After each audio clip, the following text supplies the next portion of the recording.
1965 সালে 15ই আগস্ট আমাদের দেশ স্বাধীন হয়েছিল।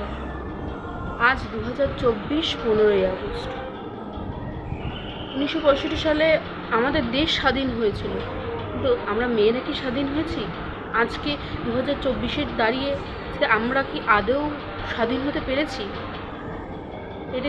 পারিনি।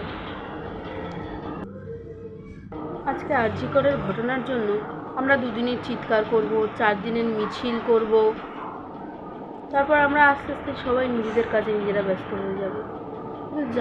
কিন্তু যার হারিয়েছে সে বুঝতে পারছে তার কি হারিয়েছে, যার গেছে সে বুঝতে পারছে তার কি গেছে, এবং এর পরেও বুঝতে পারবে যে তাদের কি যাবে। সমাজ কি আদৌ কোনোদিনও পাল্টাবে? কত বিচার আসবে, কত বিচার যাবে, কিন্তু সমাজ কোনোদিনও পাল্টাবে না।